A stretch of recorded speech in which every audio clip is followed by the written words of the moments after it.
Alright, welcome back to another episode. Today we're going to talk about this shoe commercial that I shot recently, and I posted this online on my channel a couple of weeks back and asked you guys what you wanted to know, so I thought I'd just try and answer some of those questions and some other things that I think might be interesting about it. I'll play the clip now again for anyone new who hasn't seen it, and then we'll get straight into it.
Alright, so just first off, I was the DP on this shoot. It wasn't just a one-man band thing, there was many other great people involved in making this thing. It was shot on the Red Komodo and also the Red Dragon with the Atlas Orion anamorphic lenses.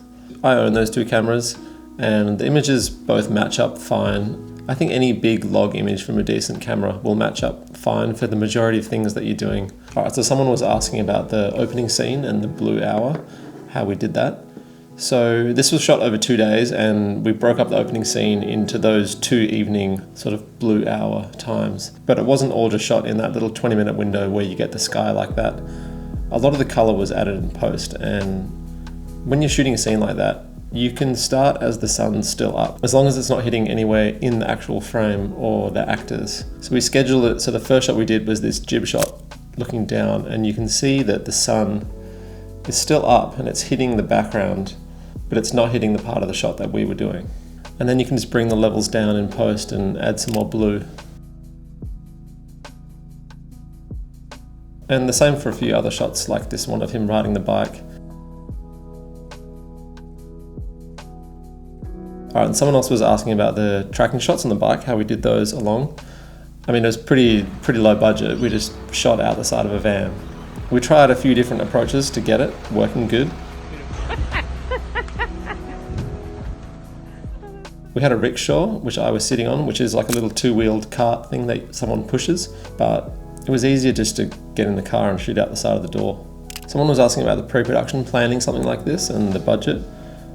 I mean, I don't want to get myself in trouble talking about the budget, but it was, enough money for all the crew to get paid their wage, and we're able to hire a little bit of gear to pull this off. It was nothing crazy, but it wasn't like a cheap music video. The director and I probably did a few more location recce's and planning than would normally be allocated for a commercial, but this was a fun project, and sometimes you just got to do that if you want it to be good.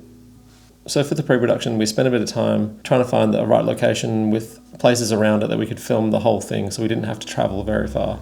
And when we found this location, which was a friend of a friend's, we went there a week or so before the shoot, just with a couple of little lights, and went there at night time and just put them through the windows and moved them around inside, just to get a bit of an idea of what the shots are going to look like. And then it's all about planning how long things might take and what time of the day you want to be in certain places and for how long, really.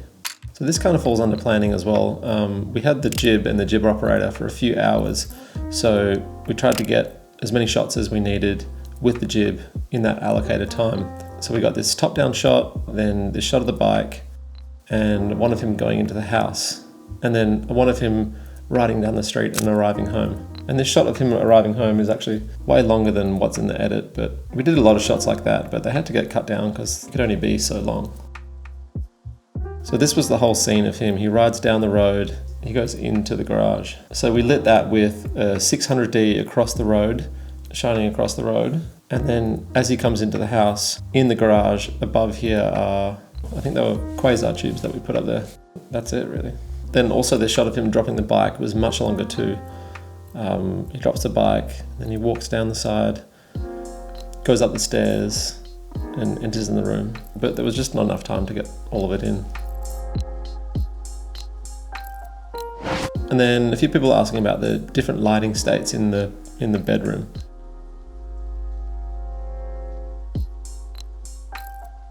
So we shot this day for night. So this shot here, we're looking outside of that window. We put 2 lights out here shining into the windows. Then we blacked off this area so no daylight would come in. And the lights we used out there, I think was a 600D with a softbox, then another 600 or 300D, maybe through a spotlight or maybe just bare, shining through the blinds to add some of that texture on the wall. And then we had this practical lamp on in the room. And then the only other light in there is a 4-foot Titan tube lighting him, which is hidden just behind the TV. You can't see it. I don't know how we got it behind there, but so it's the 2 outside and then that 1 tube light inside there. All right, and then someone was asking about the lightning storm that starts and how we did that. So we just had that softbox outside on lightning mode, so it was just flashing all the time. Then inside we had a couple of people holding different tube lights. One was blue, one was warm, and they were just sort of waving them around, like flicking them on and flicking them off. But one thing we did to keep a bit of the shape on the face when we're doing that, the lights are still coming from the back. They're either coming over the top of his head or they're coming on his far side, and it's not flashing onto the dark side of his face, just to keep a bit of that shape there. Then when he gets sucked into the TV, we just had 1 more tube light and that just gets shined right on his face and he just leaned forward. And for the part where he gets sucked into the TV, that effect, I didn't do that. There was a lot of other great people doing that animation and all that other kind of stuff. And for the wind that's happening, we just had someone from the art department holding a leaf blower and just blowing it straight into his face. So it's pretty simple, low budget effects, but they work fine. Then we had these sort of Jurassic Park style shots to build the tension in the edit.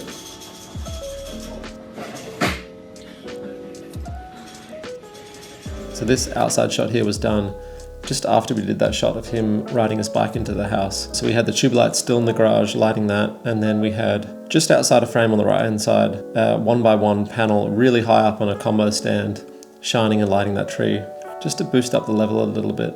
And then inside the room upstairs, we had a sky panel on some sort of flashing lightning mode. And then the other practical lamps were put on dimmers and someone's just on the dimmer board, moving them up and down.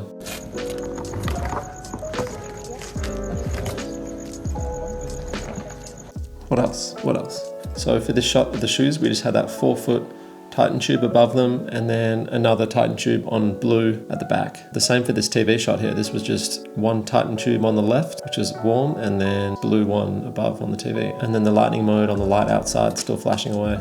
So this top shot of him getting sucked into the TV, that was done with just the Komodo on the end of a boom arm looking straight down. And then we also got that shot of the game cartridge going into the console on that same angle. This little push-in shot here with him turning the TV on, we just saw that as he was turning the TV on and the blue flashing on his face and thought it looked pretty cool. So we just got him to get really close to the TV and it adds that color contrast that's sort of happening there as well. The color grading for this was pretty similar to how I did it in another video where I talk about grading, except for maybe the start scene. This was brought down a lot more blue was added, isolating the faces a little bit. But I think there's a lot more other skilled people online on YouTube talking about color grading than me. All right, I think that's it. If there's anything else that I missed that you want to ask, maybe just put in the comments and I'll try and do my best to answer it. I think that's it. Cool. Yeah, you're good. And bowl.